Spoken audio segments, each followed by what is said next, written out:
Պարոն Իշխանյան, ի վերջո ըստ ձեզ, իշխանության բոլոր քայլերը ուղղված հայ առաքելական Սուրբ եկեղեցուն, ինչ նպատակ են հետապնդում, ինչի են ուզում հասնել եկեղեցուն հոգևորականներին վարկաբեկելով, եկեղեցին զավթելով հովանավանքը կոնկրետ այս դեպքում։ Նպատակը կարելի է գտնել օգոստոսի 8-ին Վաշինգտոնի այդ նախաստորագրված հռչակագրի մեջ 8-րդ կետում, որտեղ Նիկոլ Փաշինյանը խոստացել է, որ պայքարելու ծայրահեղականության դեմ։ Իսկ ո՞րն է ծայրահեղականությունը ըստ Ադրբեջանի աչքերի Հայաստանում։ Բոլոր նրանք, ովքեր պայքարում են հայերի իրավունքների համար, իրենց իրավունքների համար Հայաստանում, նրանք ծայրահեղական են։ Այսինքն հայերի պաշտպանվածությունը Իլհամ Ալիևի համար ծայրահեղականություն է, որովհետև հայերի պաշտպանվածությունը նշանակում է պայքարել պատանների, գերիների վերադարձի համար, ընդվզել Արցախում հայ մշակութային ժառանգության ոչնչացման դեմ, խոսել արցախցիների իրավունքի մասին, վերադարձի իրավունքի, ինքնորոշման իրավունքի մասին եւ այլն։ Դատապարտել Ադրբեջանին իր այդ ռասայական հանցագործությունների, ատելության, սերմանման եւ նրա կատարած հանցագործությունների համար։ Հիմա այս ողջ կոմպոնենտը անում է եկեղեցին, համայնքապետերը, որոնք հիմա գերեվարվում են եւ կան փաստաբաններ, իրավապաշտպաններ, որոնք արվում են եւ նրանց բոլորի դեմ Նիկոլ Փաշինյանի իշխանությունը պետք է պայքարի, որպեսզի մնա իշխանության եւ վերընտրվի, որովհետեւ նրա միակ հենարանը այս պահին Ադրբեջանն ու Թուրքիան է, ինչպես նաեւ այլ երկրներ, բայց դա մի կողմ։ Հիմա քանի որ եկեղեցին ինքը խոսում է մեր իրավունքների պաշտպանության, բնականաբար իր իրավունքների պաշտպանության համար է բարձրաձայնում, օրինակ եթե Արցախում ավերվում է եկեղեցի, բնականաբար հայ առաքելական եկեղեցին դրա համար դատական գործընթաց է սկսում։ Իսկ Նիկոլ Փաշինյանը ընդհակառակը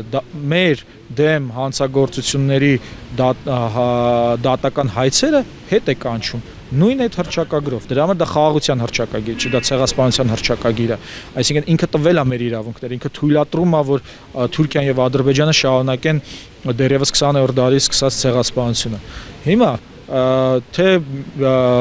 arczepiskopos Աչապահյանը, թե Գալստանյանը, arczepiskopos, թե եպիսկոպոս Մկրտիչ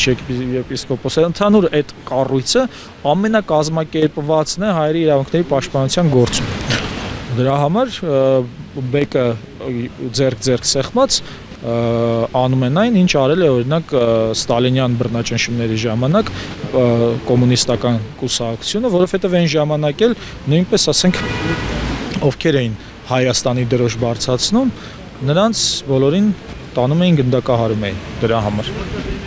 Ինչքան կարող է առաջ գնալ իշխանությունը բռնելով իր դեմ, իշխանության դեմ քայլեր անող խոսող ընդդիմադիրներին, համայնքապետերին, նաև եկեղեցու հոգևորականներին։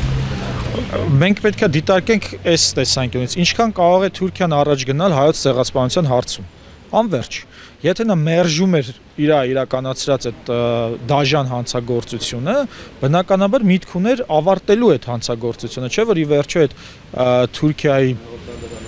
պետական գործիչները ասում էին, որ մենք չենք արել ցեղասպանություն, բայց եթե արել ենք, լավ ենք արել։ Այս էր իրենց մոտեցումը։ Հիմա, քանի որ այդ ժխտողականությունը հասել է նրան, որ կարողացել են Հայաստանում ձևավորել իրենց ուզած իշխանությունը, որը կհրաժարվի հայոց ցեղասպանության ճանաչումից, հետևաբար Թուրքիան ստացել է կանաչ լույսը շարունակելու այդ ցեղասպանությունը։ Իսկ ցեղասպանությունը նշանակում է, որ միտք կա բնաջնջելու որոշակի խմբի բոլոր անդամներին, այսինքն Թուրքիան միտք ունի ընդհանրապես հայ չլինի աշխարհի երեսին, ինչով զբաղվում է նաև Նիկոլ Փաշինյանը այսօր որպես Վահե Իհսան կամ Հարություն Մկրտչյան, որոնք օգնում էին Թուրքիային հայերին հավաքագրել եւ սպանել։ Եթե այն ժամանակ ուղղակի տենց փոքր բաժին էին կազմում այդ մարդիկ, հիմա պատկերացրեք գործադիր ղեկավարությամբ ստանձնել, այսինքն Վահե Իհսանը դարձել է հայ ժողովրդի վարչապետը ու հենց այդ պաշտոնից է իրականացնում իր հանցագործությունները։ Այսինքն եթե չկանխարգելվի, ինչպես դա կարողացավ լինել 20-րդ դարի սկզբին ի վերջո Օսմանյան կայսրության այդ անկմամբ, սա անverջ գնալու է։ Այս պայմաններում եթե չկանխվի Թուրքիայի էքսպանսիոնիստական, ֆաշիստական նոր թուրանական այս հաղթարշավը ինքը հասարեն կհասնի նրան, որպեսզի հայ չլինի աշխարհի երեսին։ Հիմա բայց մարդկության զարգացումը պահանջում է, որպեսզի դրան չհասնի եւ դրա համար ցեղասպանության կանխարգելման կոնվենցիա են ստեղծել։ Ընդ որում մի կարևոր բան էլ ասեմ, ցեղասպանության կանխարգելման կոնվենցիան ինքը իրենից ենթադրում է, որ պետությունները 153 պետություն է կարծեմ ստորագրել, պարտավոր են կանխարգելել ցեղասպանությունը։ Հիմա ինչ արել է Նիկոլ Փաշինյանը, ինքը նպաստել է ցեղասպանությանը, ոչ թե նպաստել է կանխարգելմանը։ Հրաժարվելով հայոց ցեղասպանության ճանաչումից ինքը փաստորեն նպաստել է ցեղասպանությանը, ոչ թե կանխարգելմանը, ինչի տակ ստորագրել է Հայաստանը։